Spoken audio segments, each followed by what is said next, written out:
Welcome to Elevated and Melanated, where critical thinkers can come and discuss inconvenient truths and uncomfortable knowledge. I am your host, KT the Intellect. Stay young, handsome man, DJ the Finesse Kid. Yes, sir, and we back again with another episode here at the Elevated and Melanated podcast. We want to thank y'all for joining us once again.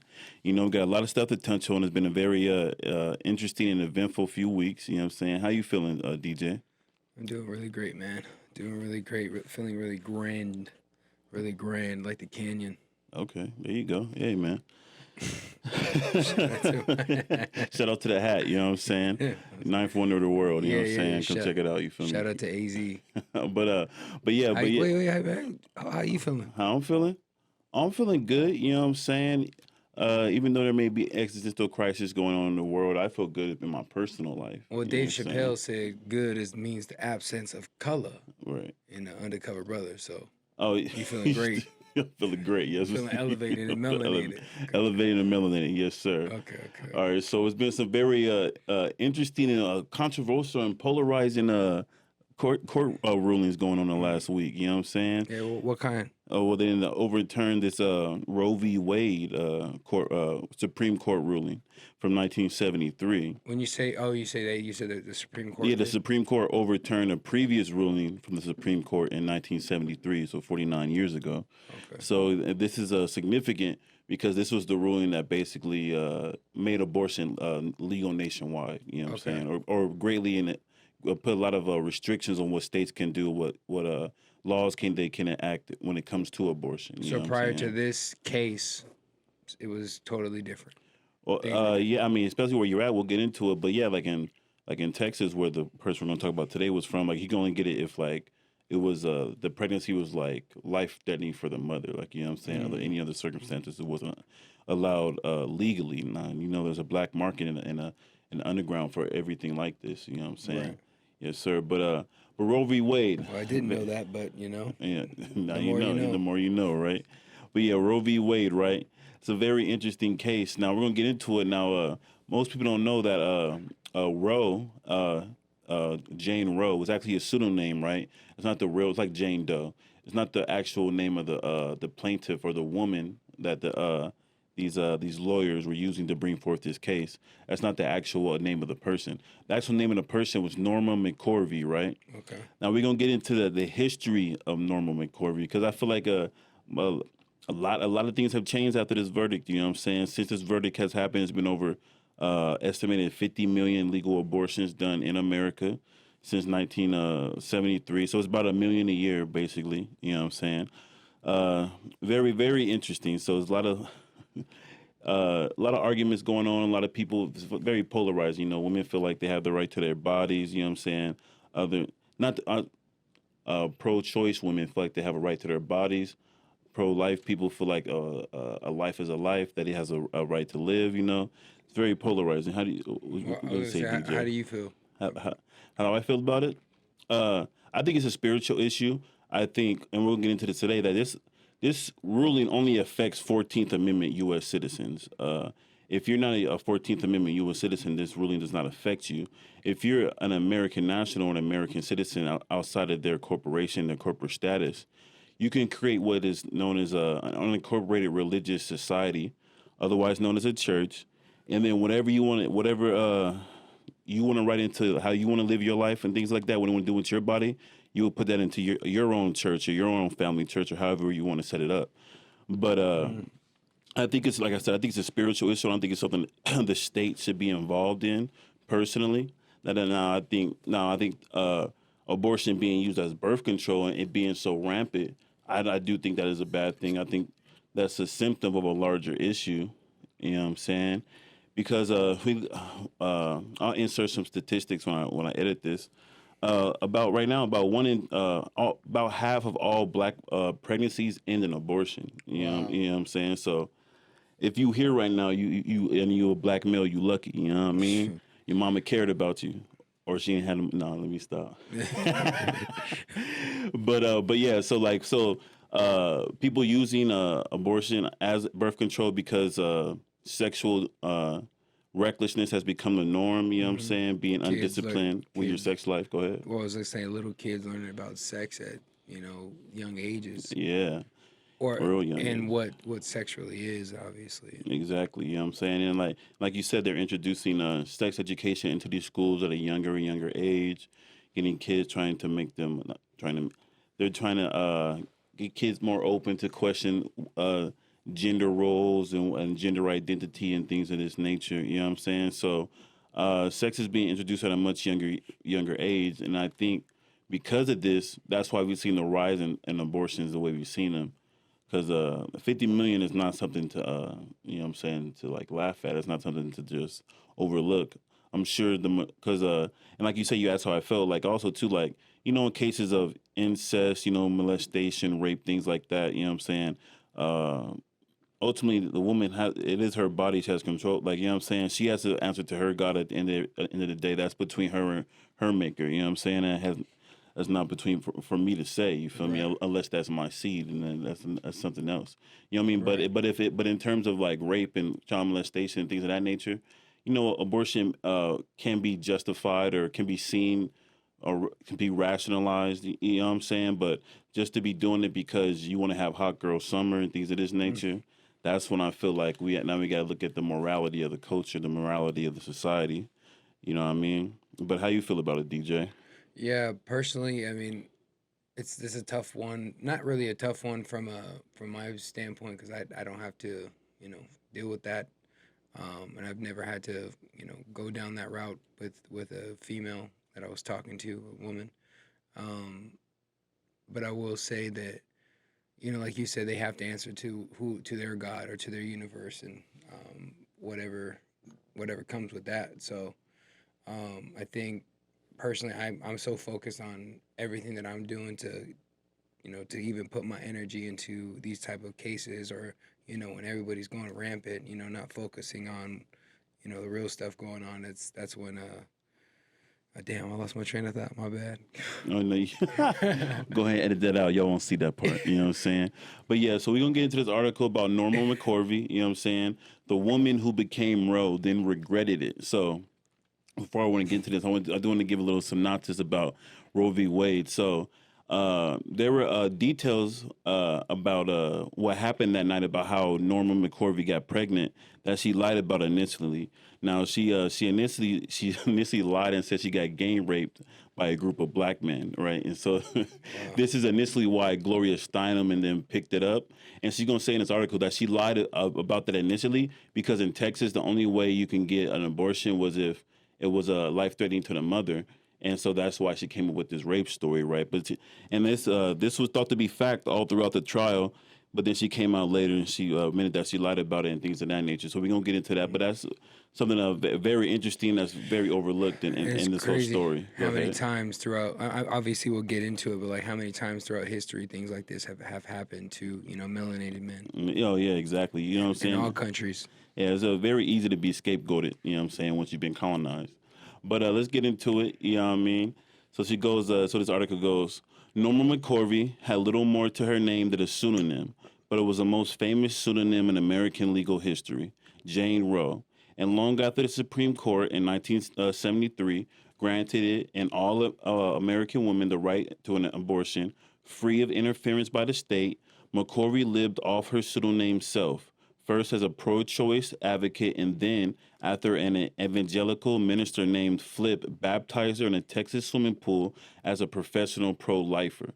Right, so I want to quit there. So what they're saying, like, so she flip flopping it, and this woman is a very because she lied about certain things. She was flip flopping the sides about certain things. So like, this woman is not only this is case very polarizing. This woman is probably not the best. I shouldn't say subject to be doing this for all this to be based off of. It's just that a lot of this is in murky waters. You know what I'm saying? What is actually really happened that night, or what is really true, or how she really felt about the situation is up in the air. Now, how she felt about it may not mean anything to how the Supreme Court interpreted the ruling. I don't because like I'll get into another article. I don't think the rape or her being raped was a factor in their ruling.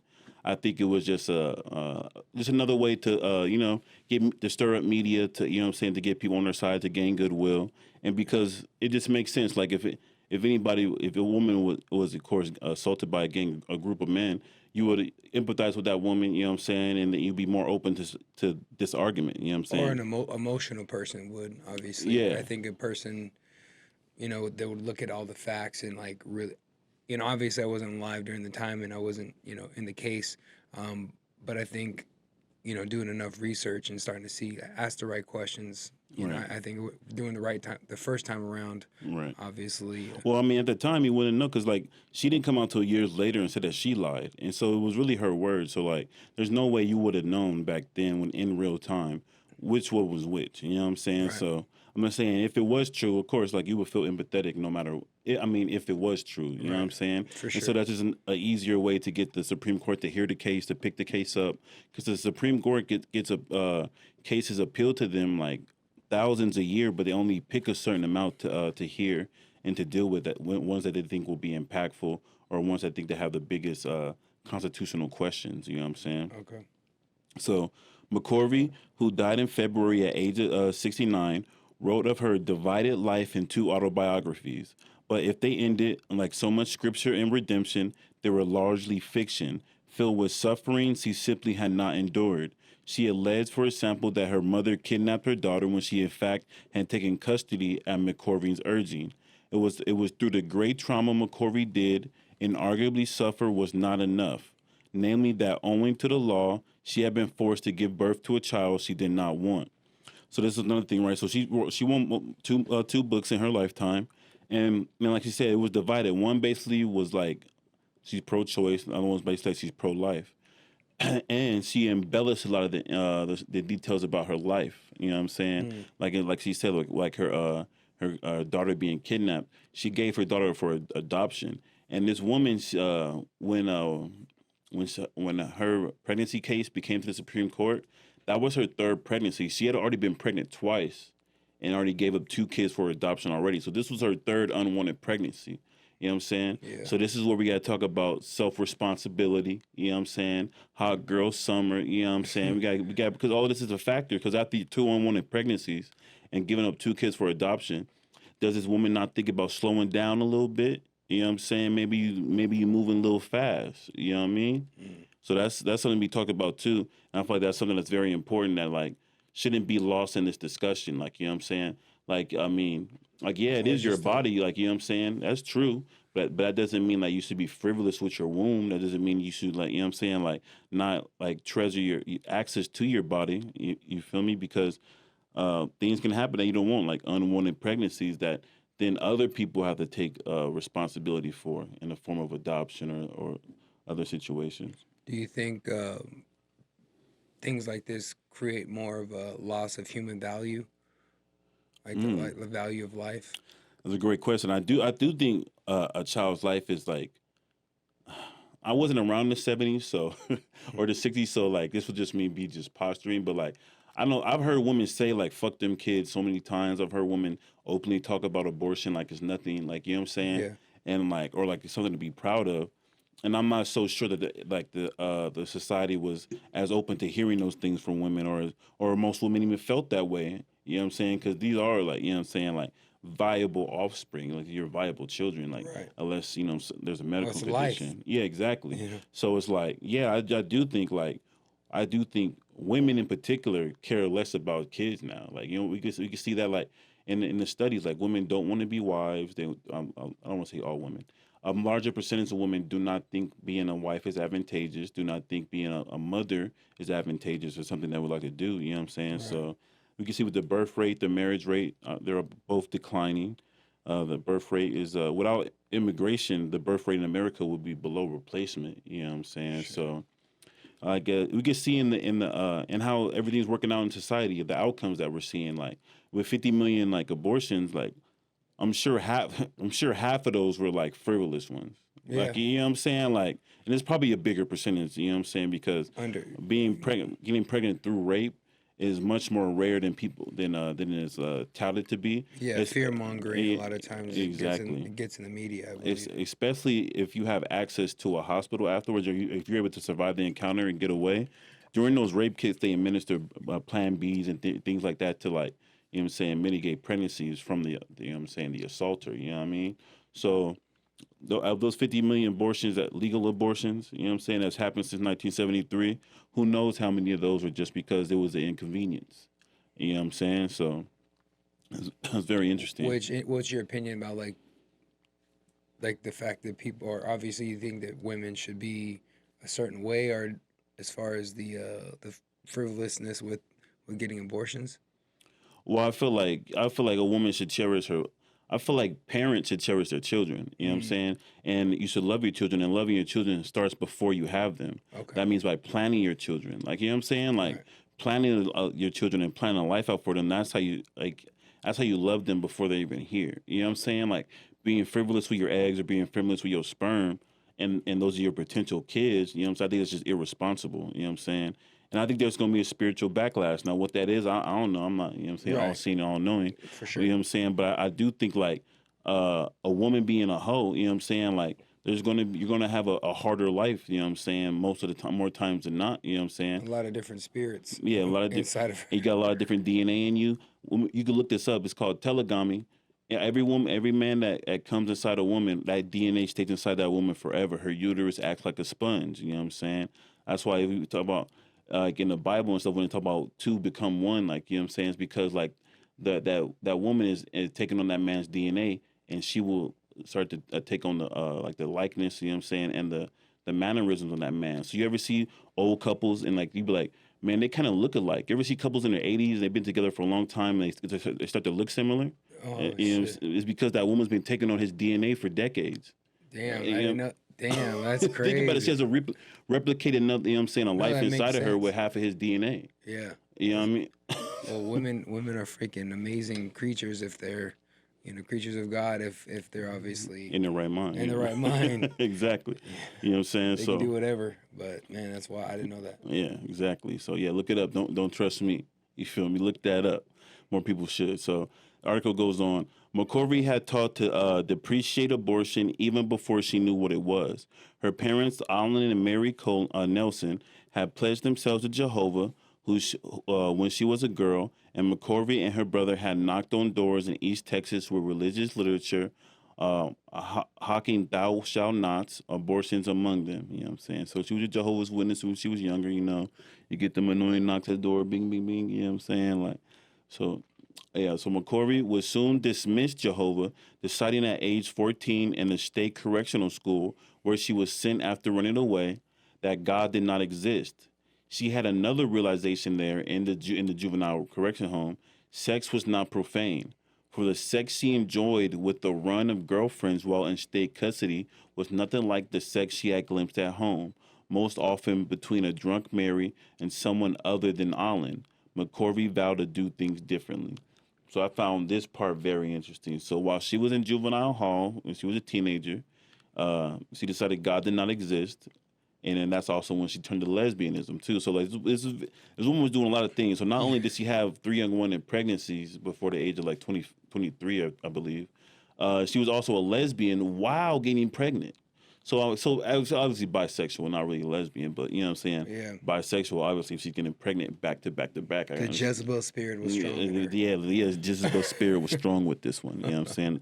The harlot gene was strong in this one. You know what I mean? So, I just find it very interesting that while she was in basically child jail, that's when she made the decision that God didn't exist. That's when she made the decision that, you know what I'm saying, sex, all types of different sex, you know what I'm saying, it's not profane. You know, I'm not saying that all sex is profane, but you know what I'm saying, but like there's sexual deviancies out there for sure that, you know what I'm saying, that you can get hooked on, you know what I'm saying, that and it can consume your life. You feel me? That's how people get addicted to porn.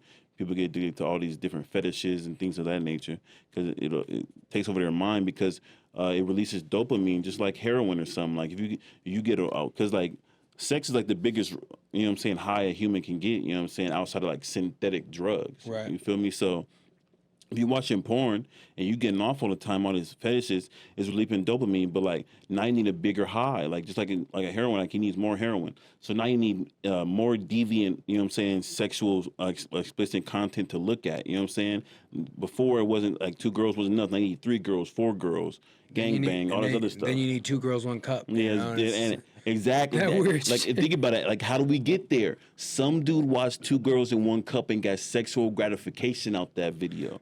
You know what I'm saying? What? And you're wondering, how did he get there? I'm telling. I just described Nah, how did he man. got to that point. You know what I'm saying? How do you watch two girls take a shit in a cup and then eat it and get anything sexually like pleasurable out of that? You know what I'm saying?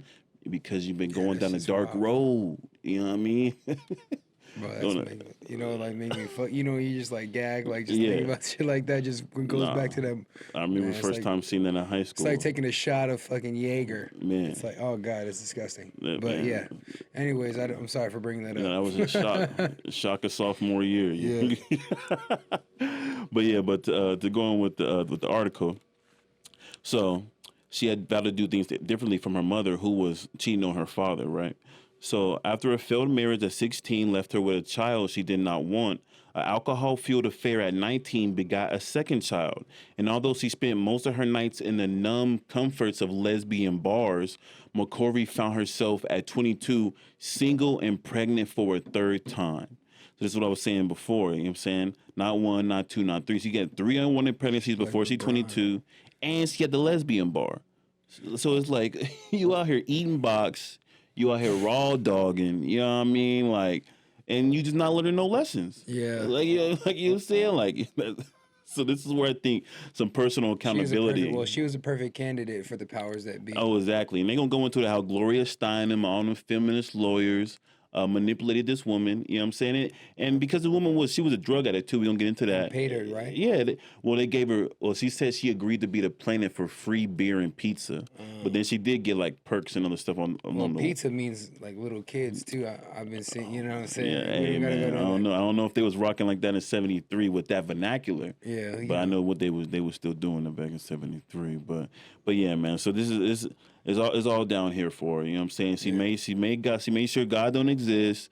Turned to lesbianism, out here getting raw dogged. You know what I'm saying? She doing drugs, and now she on her third unwanted pregnancy. You know what I'm saying? So I do think we have to ask ourselves, when does personal accountability and personal responsibility come into effect? Right. And for not just her, but the dudes too. I think it's 3 different dudes. You know what I'm saying? So yeah, it's all around. This is a bad look for humanity. You know what I mean? So she did not want the child, and after her adoption lawyer mentioned that she happened to know Linda Coffey, a lawyer readying to challenge the Texas laws on abortion, Norma McCorvey became Jane Roe. Not because she wished to see abortion legalized, because she wished to have one. As she later told the New York Times, "I just wanted the privilege of a clean clinic to get the procedure done." Right, so she wasn't a political person. She was just a woman in a bad situation, you know what I'm saying, who wanted a way out, who wanted her problem solved quick and easy. Abortion was not yet the political football it would become in this country. The Supreme Court affirmed Roe v. Wade by a 7-2 majority when 2 years later, President Gerald Ford nominated John Paul Stevens to the Supreme Court. Roe was not mentioned during his confirmation hearings. The Roe ruling, however, soon galvanized those opposed to it. They turned to politics, campaigning for human life amendments to kill Roe at its legal root. When legislation efforts failed, they turned to the judiciary, seeking the appointment of like-minded judges. Opposition to the abortion turned political, then partisan. The National Right to Life Committee declared the GOP the party of life. Politicians confronted Richard Nixon and Ronald Reagan conformed. Yeah, Politicians conformed. Richard Nixon and Ronald Reagan turned pro-life. Ted Kennedy and Al Gore pro-choice. Religion fell in line too. Whereas in 1976, the Southern Baptist Convention supported most abortions, it opposed most abortions in 1980. Abortion was fast becoming this country's surest test of political affiliation. And so, as it galvanized those who supported it, the pro-choice turned to McCorvey. Right, so it's getting heated. You know what I mean? They made abortion legal in the 70s, and then some people weren't with it, some people were with it, some people wanted to change it. So it became a political hotbed. So then in the 1980s, this is when we're gonna see that McCorvey had a change of heart and she turned back to God, right? Mm-hmm. And then this is when she became a pro-life advocate. But let me finish this off. So at the time, McCorvey was game. So she was pro-choice at first. So this is before she went to pro-life. So she was pro-choice and a partnered lesbian at this time too. So and she had the baby. So by this time she had the third baby, gave it up for adoption, right? Yeah. So the baby. Third time's the charm for her. Yeah, I For her guess. to learn shit. Yeah, I guess so, right? So at the time, her and her partner Connie Gonzalez were tired of cleaning homes, and as the years passed, McCorvey helped create one then another Jane Roe Foundation, watched Holly Hunter portray her on TV, wrote her first autobiography, high on cocaine, Valium, and pot, she told me, and gave hundreds of speeches. Talks all the better for the speaking lessons lawyer Gloria Allred arranged for her. An unwanted pregnancy had become a career. Right, so she says she's still on the drugs. She's popping the pills. She's snorting the cocaine while she's being a pro-choice advocate. You know what I mean? So let's see where this leads. But it was Jane Roe whom the pro-choice wished to hear from, not McCorvey. And when in 1995 she accepted Jesus and disavowed Roe and her homosexuality, McCorvey's life of advocacy became again, just on the other side, with two more foundations, another book, and hundreds more speeches about sex and religion, those same two forces that have formed not only Jane Roe, but Norma McCorvey too. It just hit me like a big squish, she said on her newfound faith. It was incredible. I felt all warm inside. Yeah, I'm sure. So, So this woman, I don't want to. Is she a swindler? We got another article we'll get into right now. She might have been. Did this woman milk her 15 minutes of fame, or her, you know what I'm saying, or her situation, and try to inspire other women to get money out of them? We're gonna find out. But all this is very fishy. You know what I'm saying? She went from pro-choice to pro-life. She might have went back to pro-choice once we look into this other article. And as she'll say, it was all for the dollar. You know what I'm saying? Yeah, and I think personally, anybody who's at that point of just creating or being part of a label, like labeling themselves something that outside of being like you said, American national, or claiming your tribal heritage, outside of who you are, getting into all the like the Black Lives Matter or anything pro-choice, pro-life, Democrat, Republican, all the different labels, man, it's just created to continue a division, right? To make people argue, you know what I'm saying, to fuss and fight. You don't want to be a part of political plays, you know what I'm saying, public displays, you feel me, like, because the people in the streets who are screaming and incoherent things, these are not the people in power, these are not the people that get things done. And there's really all of it's just for for distraction. It's just for to keep you busy. You know what I'm saying, while they run the world. So let me finish this article off. The pro-choice lament McCorvey's defection, but looking back over the long arc of her plaintiffship, it is clear that McCorvey befit Roe, the whole of it, as no Gloria Steinem could. Like the nation at large, she pledged allegiance to both its survival and its destruction. Right.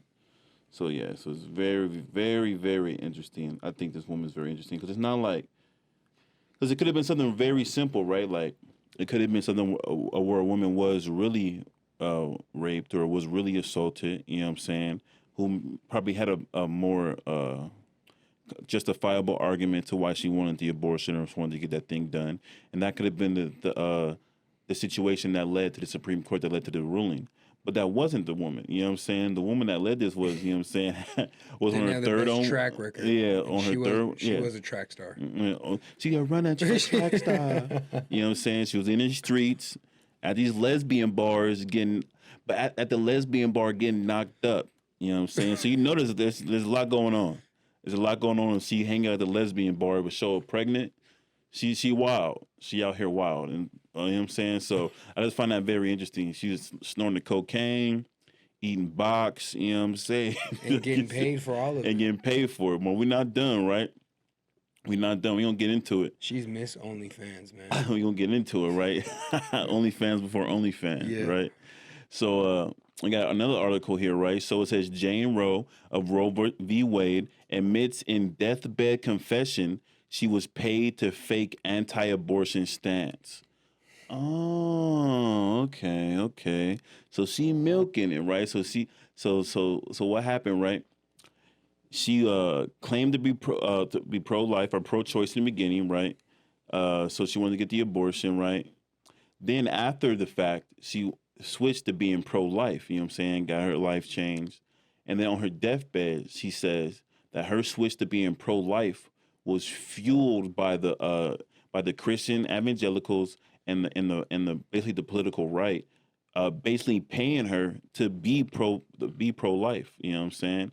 And that the only reason she switched to be pro-life was for the money. And that, like, you know what I'm saying, she really did come to God again, I get, you know what I'm saying, in her words. We don't get into it, but I just find it very interesting. She was flip flopping for the check. Yeah. You know what I'm saying? Flip flopping for the check. You know what I mean? So we got a picture of her right here. You know, get into it. Norma McCorvey, better known as the plaintiff Jane Roe, from the landmark 1973 court ruling legalizing abortion, who then later famously converted and became outspoken against abortion, has admitted that her about face was a lie. It was all an act that was orchestrated and paid for by the anti-abortion movement. So she gets abortion legal, or she's part of that process. Then she's like, man, I can't make no money off this. But because it's already legal, so nobody, like, there's nothing to fight for. So if I get to the other side, I could just get more money. So she switches sides because now there's money in fighting for it, because there's more money in fighting to get something Yeah. unmade than made. You know what I'm saying? So I find this very interesting. And then, of course, to continue to be, distracted or be a distraction. Exactly. For the last 50 years or almost 50 years. Now. Yeah, exactly. So in the FS first documentary, aka Jane Roe, which premieres on Friday, May 22nd, McCorvey tells filmmaker Nick Sweeney in a shocking deathbed confession filmed before her death in 2017 about her deception. The documentary digs into the life of one of the most complex and impactful women of the 20th century. In the last 20 minutes of the film, Sweeney asks McCorvey, "Did the evangelicals use you as a trophy?" "Of course," she replies. "I was the big fish." Do you think you would have? Do you think you would say that you need them or that you use them? "I think it was a mutual thing," McCorvey says. "I took their money, and they took me out in front of a camera and told me what to say. That's what I'd say." In a phone interview with Salon, aka Jane Roe, director expressed his shock and surprise at McCorvey's confession in that scene. I want to stop here. Like she said, she go out in front of those cameras, she take the check, go out in front of the cameras, and say what she got paid to say. Now you got to ask yourself, in the 1973 Supreme Court case back in the day, when they was parading her around, you know what I'm saying? They using, not parading her around because she was anonymous. I don't want to see her being paraded around, but they was using her story, you know what I'm saying, all like this. You know what I'm saying? Maybe she was paid to say what she said. We don't know. She claimed that she lied about the rape and came up with the story all on her own.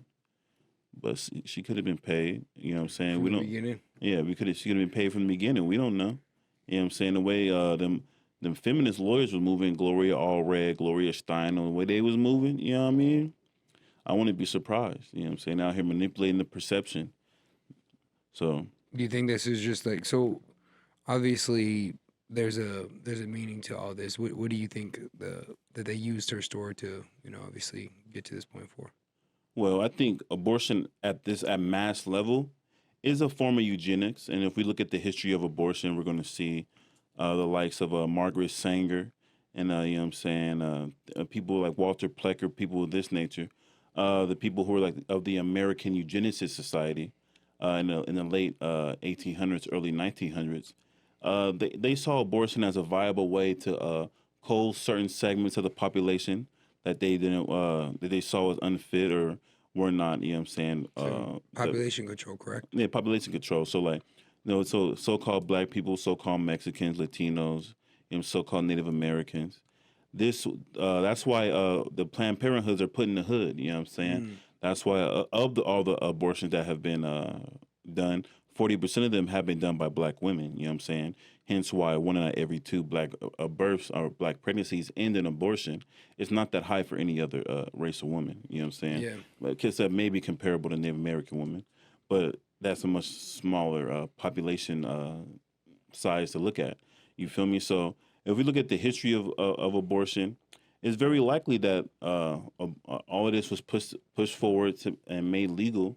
You know what I'm saying, for population control reasons. You know what I mean? She could have been paid from the start, a hired gun from the start. I don't know. But what I do know about her particular story is that there's holes everywhere. Right. She real fishy, you know what I'm saying? She flip flopping and she doing everything for money. You know what I mean? It's not like she was trying to take a political stance or anything like that. All of this was for McCorvey was a check. You know what I mean?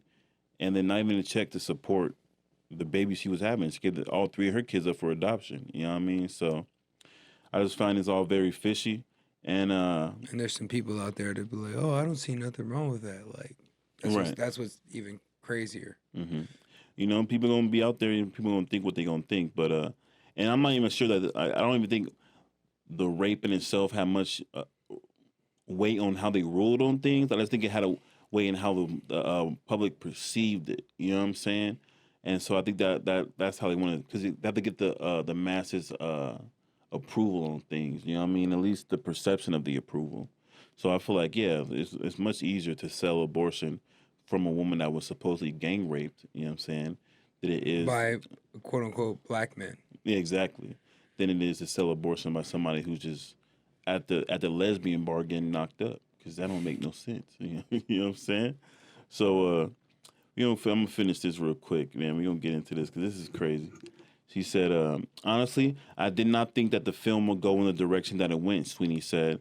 The things that Norma would say to me, really, I just never thought that she would be saying. I did set out to try to understand all the complexities of her life, who she was and what she believed, but I just thought she would admit I just never thought she would admit these things. Whenever we were together, Norma was determined to film all the time, and whenever I was not there, she would want to know when I was going to come back to film. She liked being able to share her story and be her unvarnished self. And I think knowing she was running out of time, it was a motivating factor for her. The film examines how McCorvey became Jane Roe after she failed to receive access to safe and legal abortion in the state of Texas. She was young and homeless, with a history of being the victim of physical and sexual abuse. She claimed her pregnancy was a result of being raped and had offered her voice for the legal case for her abortion, which led to the passage of Roe v. Wade, legalizing abortion in all 50 states. A decade later, McCorvey shed the pseudonym of Jane Roe and began working a circuit of protests and media events centered around abortion access and women's health issues. But as Sweeney Film lays out, after McCorvey revealed in an interview in the 1980s that she lied about being raped during the Roe v. Wade hearings, the pro-choice community turned away from using Norma as a vocal public proponent of abortion access. So once the pro-choice people found out that she lied about being raped, even though I'm sure some of them knew already, once they found out, they stopped using her as a you know what I'm saying, a spokesperson or a face of the movement. You know what I'm saying? Because obviously she lied. Now, was she paid to lie? That's what I really want to know. This left McCorvey adrift, and ultimately in the mid '90s, she converted to Roman Catholicism, and with the aid of leaders from the evangelical Christian right, including Operation Rescue leaders, Reverends Flip Benhan and Rob Schneck, she renounced her background as an abortion access activist, as well as her relationship with her longtime girlfriend, Connie Gonzalez. The dramatic shift in purported values is what drew Sweeney to profiling McCorvey in the final years of her life, but he did not expect such a dramatic revelation from his subject. It's very interesting, man. Very interesting. Yeah, I feel like she was the perfect candidate. You know, like a woman who, like you said, she was homeless and didn't have much going for her other than giving into her inhibitions and wanted to have sex all the time or Yeah. whatever she was doing. And Yeah, they, sex, drugs. yeah, You know what I they mean? saw her as a opportunity to like, yo, we can take her story and And blow obviously it up, exactly, and use it for our own political means. the Mrs. Sloanes of the world could get. I don't Mm-hmm. know. You ever watched that movie Miss Sloane, where she's a what do they call when they're in politics, where they try to get people to vote one way or the other? Mm-hmm. Do you know what those people are called? Like it's a campaign Yeah, manager. yeah, basically a campaign manager, but essentially what she was doing was getting all this dirt on people and Oh, okay. I get what you're saying. Yeah, so very interesting. But they had a money figure here, right? So as a result of that confession, Sweeney went on to find documents showing at least $456,911,000 in benevolent gifts from anti-abortion movement to McCorvey. As Schneck put it, at a few points, she was actually on the payroll, as it were, while Benham staunchly denies that she was paid in any formal capacity. Mm-mm-mm. Mm-mm-mm. So, man, I just finished this little article, right? In the closing minutes of the film, McCorvey shares her final thoughts on abortion. If a woman, young woman wants to have an abortion, fine. That's no skin off my ass. You know, that's why they call it a choice. It's your choice. So that's Norma McCorvey. That was her official her official opinion. It's no skin off her ass. You know what I mean? Even though the 20 years before that, she was advocating that it was a lot of skin off her ass, she was or like not off her ass, I guess, which is not she's like a deemed by catalyst God. for fucking for the Jezebel spirit, basically. Hey, ooh, that's tough, man. You gonna go get canceled. You know what I'm saying? You can't criticize women in today's era. You know what I'm Today, saying? No, 2020. but seriously, I think it's something to be said uh, that so many women want access to abortion with zero explanation and zero consequences. Uh, I think it is a representation of the direction of our society, the frivolous sex, the decadence. You know what I'm saying? The overindulgence into our fetishes. I think it's going to be a downfall of society. The country's already backsliding. We're fall behind other superpowers in the world. You know what I mean? And as we decline, other populations are on the incline. You know what I'm saying? You got India, you got China. We got billions of people who are still in poverty or haven't really had a real fair chance at life. Once these playing fields start to level out, the countries with the biggest populations, like they're going to, of course, be have a bigger economy. So we really in this country really got to get our heads straight. You know what I'm saying? I think sex has been used as a way to distract us. Like I said before, this Supreme Court ruling only applies to U.S. citizens. Like I think all of this is just one big public play. I think it's one big stage play to keep people more invested in the United States corporation, to keep people more confused about the status of the United States corporation and how their relationship with that corporation works. That corporation cannot tell you what to do with your body unless you voluntarily acquiesce to their authority and their jurisdiction. Um, if you really want access, if this access to abortion is really your biggest thing and you're in a state that is going to be against that, then start your own unincorporated religious society and write up your own trust document and put in your religion and your spiritual setup that's part of what you believe in. Because in America we have religious freedom and nobody can infringe on your freedom. I may not agree with it from a biblical or my religious perspective, but if you have something different, I can't infringe on that because you have religious freedom. I'm not here to tell people what to do. I recognize free will, but I also recognize that, you know what I'm saying, it's not my place to tell you what to do with your life. We all gotta, you know what I'm saying, meet our maker at the end and explain for what we did. You know what I'm saying? That's between you and whoever you pray to. You know what I mean? But at the end of the day, I think it's very important to understand how all this is set up, how all of this is being used to corral the people and to antagonize the sexes to create even a bigger wedge between men and women, between men, especially men who believe in a nuclear family, men who actually want to be fathers and husbands. You know what I'm saying? I mean, in between women who don't want that until maybe later on in their life after they already had their hot girl summer and already had a couple abortions and made their mistakes. You know what I'm saying?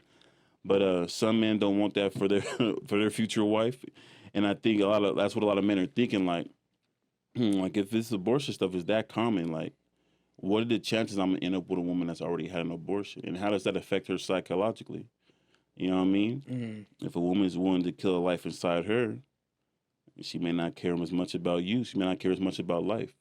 I'm not saying that's the case, but that's a question that needs to be asked, right? I think psychologically, you know. That is, it's not a point I ever thought about, but that's an interesting thought and question to ask. For sure. But yeah, man. I feel like we did a nice little overview of Norma McCorvey. I learned a lot today, goddammit. Yeah, about her background, about the background of this case. Probably do another one about why it's been overturned, what are the technicalities about it, about what the Supreme Court judges' opinions are on the subject. But I don't think this is a time to get emotional. I think this is a time to look at facts for men and women. So for people who want to know more about this, or if you feel one way about this or another, make sure you guys have write down your questions, send them to KT, to send it to myself, so we can answer your guys' questions on more of our episodes as well. Because I know there's a huge amount of the population that don't look at any facts. They just look at what they see quickly on little cliff notes on the media, who's controlled by people, and aren't looking at what are real facts. So, right. And I think if people have more facts, or at least the direction to go to look at, there's going to be less chaos and less arguing, and focusing more on what really matters in this world. 100%. Man, some questions for KT, basically. Yeah, hit me with some questions. You know what I mean? But yeah, this is all very interesting. I see the midterm elections are probably going to be more about this than inflation or what. I was like, there's so many more things going on in the world. You know what I'm saying? But a lot of women are very upset right now. And I can see from the outside looking in why they might be not understanding the nature of the system. But if you understand the nature of the system, you understand, like, this doesn't apply to you. You know what I mean? And that this is only there for them to police their property. Because like, how could they tell you what to do with your body unless you're somebody's property? Identifying as a U.S. citizen is basically identifying as property of the United States corporation, and the United States corporation will tell their property what to do with their body because they claim to own it. You know what I mean? Or the labor that is produced from it. So got people happy as hell to be slaves, man. Yeah, exactly. Fighting the slave master for the rules of their slave ship instead of fighting to be free. You fighting for better rules on the plantation instead of fighting for your own land, your own status, your own setup. Like, you know what I mean? So I feel like that's what I take away from all of this. Not that, like, oh, should the government be in on this or not? Like, the Constitution is clear. The government cannot police your body, like, you know what I mean? But if you voluntarily come into the jurisdiction of a foreign empire, a foreign occupying force, and they tell you what to do, then ain't got nothing to do with the Constitution. And that's what we see in here. So with that being said, you got any final words, DJ? Well, I was gonna say that was well said, and I kind of gave my final thoughts on everything. So, yeah, man, stay diligent, stay disciplined in what you got to do. That goes for men and women. I feel like if you're moving in your truth and you're staying disciplined, then none of this stuff really matters to you. So keep doing that, and yeah, that's my message for people. For sure. And yeah, I just like to say, don't be distracted by the bullshit. You know what I'm saying? By all the extras. Keep getting that water up. Keep getting that food up. Keep getting the bullets up. Keep getting that land up. And with that being said, we do want to thank you again for joining us here at Elevated and Melanated. And always remember, elevation provides clarity. Peace.